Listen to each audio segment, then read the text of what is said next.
Eu quero falar sobre a autoridade de ser igreja. Atos 12.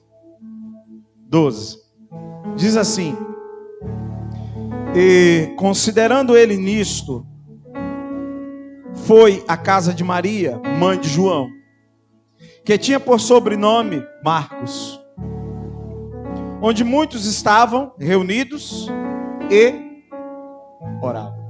Muitos estavam reunidos e oravam.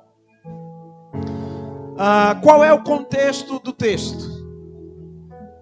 Porque eu acabei de ler para vocês apenas um versículo. Mas o que é que vem antes desse versículo? Qual é o contexto? Vamos ler o contexto? Verso 1 do capítulo 12. O contexto é esse. E por aquele mesmo tempo, o rei Herodes estendeu as mãos sobre alguns da igreja para os maltratar. E matou a espada Tiago, irmão de João. E vendo que isso agradara aos judeus, continuou, mandando prender também a Pedro. E eram os dias dos ázimos. E havendo-o prendido, o encerrou na prisão, entregando-o a 4 quaternos de soldados. Ou seja, 4 escoltas, cada escolta com 4 soldados, para que o guardassem, querendo apresentá-lo ao povo depois da Páscoa. Pedro, pois, era guardado na prisão, mas a igreja fazia contínua oração por ele a Deus. E quando Herodes estava para o fazer comparecer, nessa mesma noite estava Pedro dormindo entre 2 soldados, ligado com 2 cadeias, e os guardas diante da porta guardavam a prisão. Pedro estava bem guardado. E eis que sobreveio o anjo do Senhor e resplandeceu uma luz na prisão. E tocando a Pedro no lado, o despertou, dizendo: levanta-te depressa. E caíram-lhe das mãos as cadeias. E disse-lhe o anjo: cinge-te e ata as tuas sandálias. E ele assim o fez. Disse-lhe mais: lança às costas a tua capa e segue-me. E saindo o seguia, e não sabia que era real o que estava sendo feito pelo anjo, mas cuidava que via alguma visão. Ou seja, Pedro achava que estava tendo uma visão. Ele não acreditava até então que aquilo estava acontecendo de fato. Verso 10. E quando passaram a primeira e segunda guardas, chegaram à porta de ferro que dá para a cidade, a qual se lhes abriu por si mesma. E tendo saído, percorreram uma rua. E logo o anjo se apartou dele. E Pedro, tornando a si, disse: agora sei verdadeiramente que o Senhor enviou o seu anjo e me livrou da mão de Herodes e de tudo que o povo dos judeus esperava. Ou seja, não só o livrou das mãos de Herodes, mas o livrou também daquilo que o povo judeu estava esperando. E o que é que o povo judeu estava esperando? Estava esperando que Pedro também fosse morto à espada. O povo judeu era que estava esperando isso. Verso 12. E considerando ele nisto, foi à casa de Maria, mãe de João, que tinha por sobrenome Marcos, onde muitos estavam reunidos e oravam. Esse é o contexto. Pedro estava preso e é liberto da prisão de maneira sobrenatural. De forma sobrenatural, Deus o liberta. De maneira sobrenatural, Deus o libertou. E uma vez liberto, para onde ele vai? Quem sabe? Uma vez que ele cai em si, ele percebe que não é uma visão, está acontecendo realmente aquele fato. Agora ele está fora da prisão, e fora da prisão ele vai para onde? Quem sabe? Ele vai para onde? Para a casa de Maria. Mãe de quem? Ele vai para a casa de Maria, mãe do João Marcos. E quem é que estava lá na casa da Maria, a mãe do João Marcos? Quem é que estava lá? Ele sai da prisão e vai para a casa da Maria. Quem é que está lá? O texto diz que lá existe muitas pessoas reunidas. Verso 12, onde muitos estavam reunidos e oravam.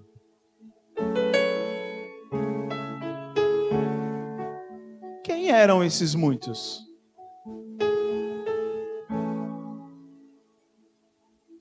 Ele sai da prisão. E ao perceber que tudo aquilo era real, ele vai para a casa da Maria, a mãe do João Marcos. E o texto diz no verso 12, onde muitos estavam reunidos.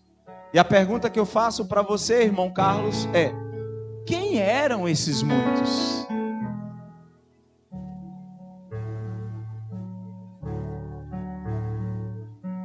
Esses muitos era a igreja. A igreja. Pedro lembrou da casa de Maria, porque nessa casa as pessoas tinham o hábito de viver comunhão, e não só o hábito de viver comunhão. Lá na casa da Dona Maria, mãe do João Marcos, lá as pessoas tinham o hábito de viver comunhão e orar. Ele sai da prisão e diz: agora eu vou para onde? Aí ele lembrei. Lá na casa da Maria, o povo está sempre reunido. Lá na casa da Maria, as pessoas elas vivem em comunhão. E lá na casa da Maria, as pessoas oram. Então é para lá que eu vou. Lá deve ter gente reunida. Lá deve ter gente vivendo comunhão. Lá deve ter gente orando. Irmãos, hoje são dias em que os intelectuais e com o avanço da internet, as pessoas, hoje todo mundo emite opinião sobre tudo. Afinal de contas, a internet está aí democratizada. E que bom. Então hoje todo mundo opina. Hoje todo mundo dá um conceito. Hoje todo mundo procura definir. Nem que seja no mundo virtual. Então, em relação à igreja não é diferente. Porque hoje está todo mundo conceituando e definindo igreja. Hoje tem um pôster mais bonito do que o de ontem sobre igreja. Amanhã a postagem sobre igreja é melhor do que a de hoje. Porque os homens, eles estão se aperfeiçoando em conceituar. Os homens estão se aperfeiçoando em definir igreja. E eu concluo que nos dias de hoje nós temos excelentes definições sobre igreja. Mas o que nós precisamos de fato não é das definições nem dos conceitos. O que nós precisamos de fato, está ouvindo, Maria? O que nós precisamos de fato é nos tornar igreja. Porque as redes estão lotadas de definições. As redes estão lotadas de conceitos sobre igreja, sobre missão, sobre evangelismo, sobre vários assuntos. Mas o que a gente precisa mesmo? de fato. O que a gente precisa de fato é ser igreja. Você já prestou atenção que nos dias atuais a gente está abraçando menos as pessoas? Por que a gente está abraçando menos as pessoas? Porque a gente está se satisfazendo em parabenizar as pessoas só no mundo virtual. E já nos damos por satisfeitos. Oh, que maravilha! A gente nem consegue mais ligar para as pessoas para parabenizá-la. É definições, é conceito, é postagem, é frufrufru, é um monte de coisa. Mas a gente só precisa de uma coisa só, irmão. A gente só precisa se tornar igreja. Só. Porque a gente vive dias de espetáculo, a gente vive dias de exibição. Eu já provei isso aqui para vocês, eu posso provar de novo. Matematicamente eu provo. Matematicamente eu sempre provo. Eu faço uma postagem só com uma foto minha. Tem uma quantidade lá. Eu faço uma postagem com a minha esposa que é 10 vezes mais linda do que eu. Tem um outro tipo de reação. Por quê? Porque a gente vive a sociedade do espetáculo, a gente vive a sociedade da imagem. Eu sabendo disso, eu fico fazendo laboratório. Para não achar que estou louco, que é verdade mesmo.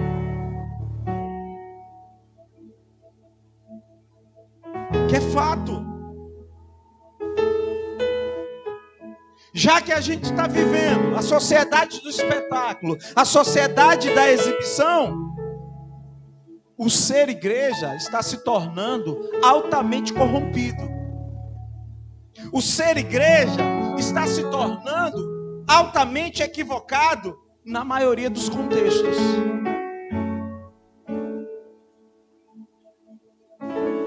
Quando Deus quis realizar algo, quando Deus desejou realizar algo, Ele não levantou estruturas, Ele não levantou espetáculos, Ele levantou pessoas.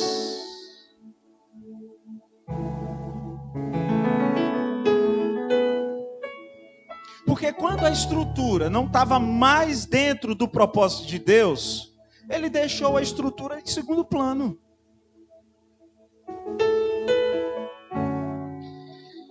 Hebreus, capítulo 3. Vamos ler juntos?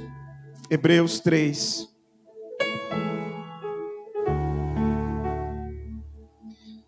Versículos 12 e 13.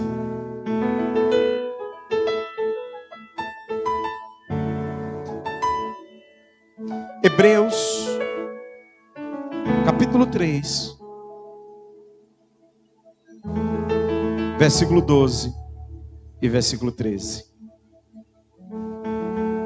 Vede, irmãos, que nunca haja em qualquer de vós um coração mau e infiel, para se apartar de quem? Do Deus vivo. Antes, exortai-vos uns aos outros todos os dias, durante o tempo que se chama hoje, para que nenhum de vós se endureça pelo engano do pecado. Irmãos, eu respeito a sua crença e respeito a crença de qualquer pessoa. E por respeitar a crença de qualquer pessoa, seja ela crente ou não, eu não tenho muita paciência em debater alguns assuntos.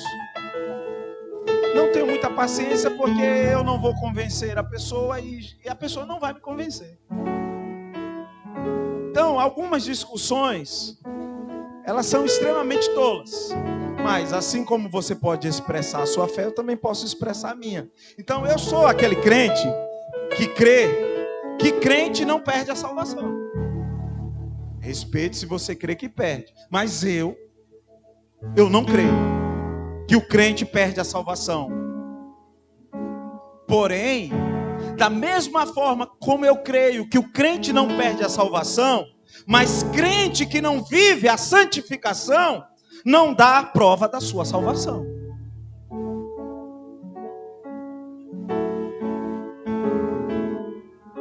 Porque o fato de eu crer que o crente não perde a salvação não me isenta de viver a santificação. Porque é a santificação que dá prova ao outro, não a Deus, mas ao outro, da minha salvação.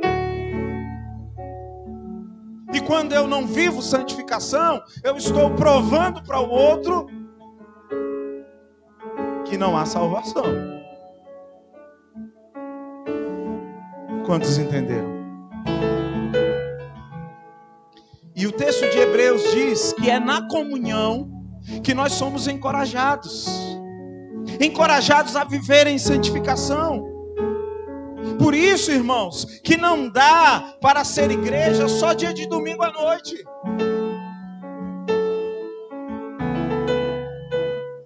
Quem é igreja só domingo à noite, dificilmente está vivendo uma vida de santificação como deveria viver. E por que não está vivendo uma vida de santificação como deveria viver? Porque é na comunhão que nós somos encorajados a viver santificação. É na comunhão que o outro exorta. É na comunhão que eu sou exortado. E é na comunhão que eu exorto. E exorto todos os dias. Não é assim que diz o texto de Hebreus?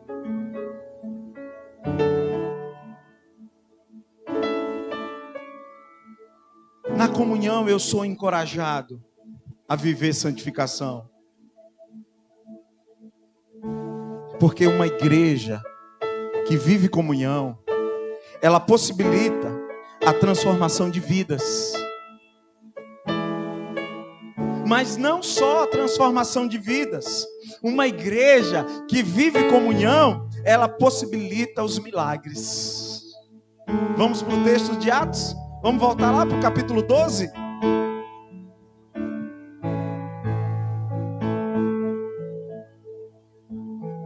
Atos 12.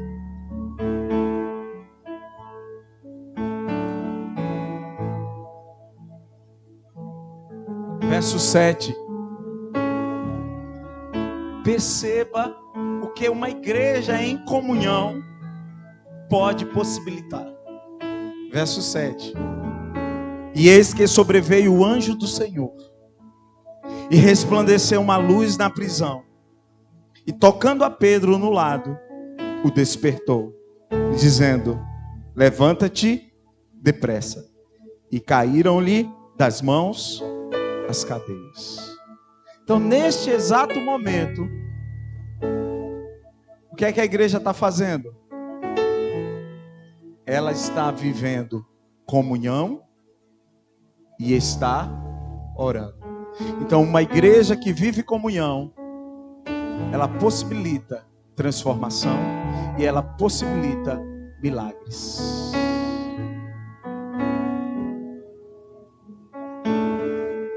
Por isso que eu também creio que não dá para ser igreja só dia de domingo à noite. Por isso que eu também creio que não dá para ser igreja só na escola bíblica dominical. Não dá para ser igreja apenas um dia da semana. Uma vez que eu tenho conhecimento da autoridade do ser igreja. O ser igreja tem uma autoridade maior do que você pensa. Irmãos, eu vou repetir. Você já ouviu isso de mim? Por exemplo, isso aqui não é sindicato. Isso aqui não é associação. Porque, olha, se fosse, muitos associados já teriam pulado fora. Porque tem hora que vem cada palavra. Aí quem pensa que aqui é uma associação, quem assim pensa, se desassocia. Mas aqui é lugar onde nós nos exortamos. somos exortados. Mas não só aqui. Não vivemos isso só aqui. Precisamos viver isso todos os dias. Porque quando a igreja vive comunhão e ora, milagres acontecem. Os anjos começam a aparecer.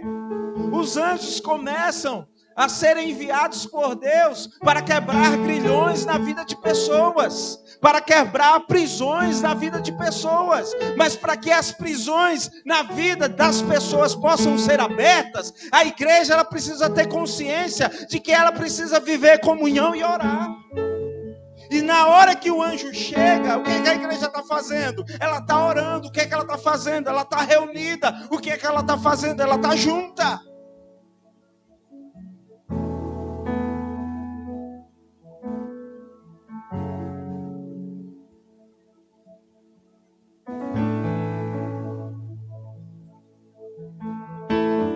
Romanos, no capítulo 14, no versículo 19.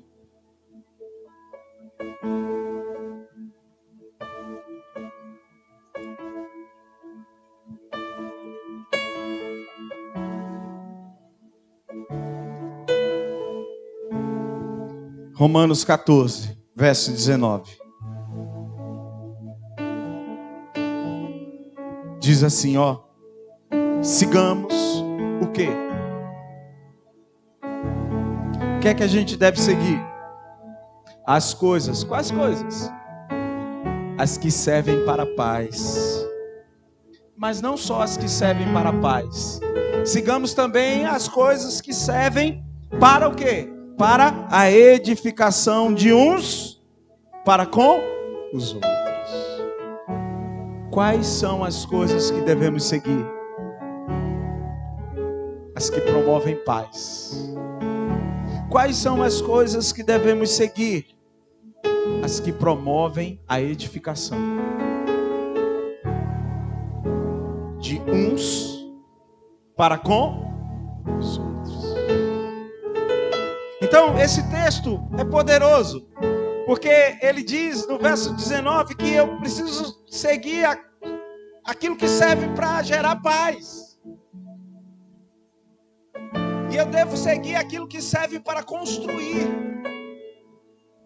Mas é uma construção mútua.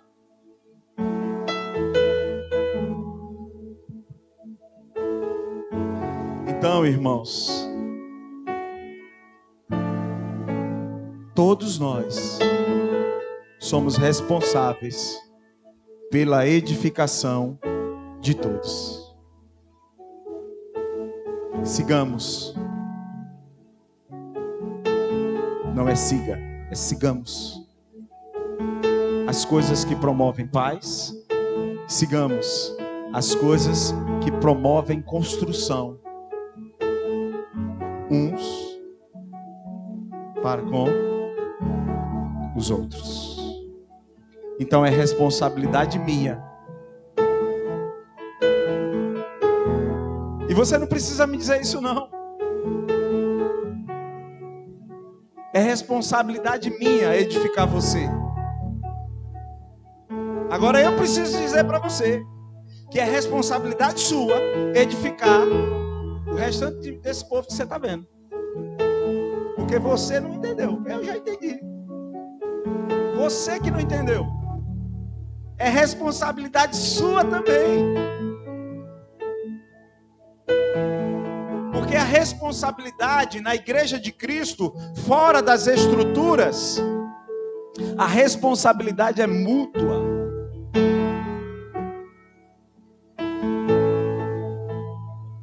Em que cada um vai exercer os dons, mas são os dons espirituais. E se Deus te deu um dom espiritual, Ele te deu para tornar você responsável pelo outro. E eu sou daquele que crê, respeitando a forma como você crê, que cada crente, no mínimo, tem um dom espiritual. E dom espiritual, exceto um, só serve para uma coisa. Para que serve dom espiritual? Para eu servir o outro. Então, meus irmãos, se você quer ser uma igreja com autoridade, o nosso estilo de vida é o do reino. Quantos entenderam essa palavra? Entendeu? Então vamos aplaudir ao dono da palavra. Aleluias!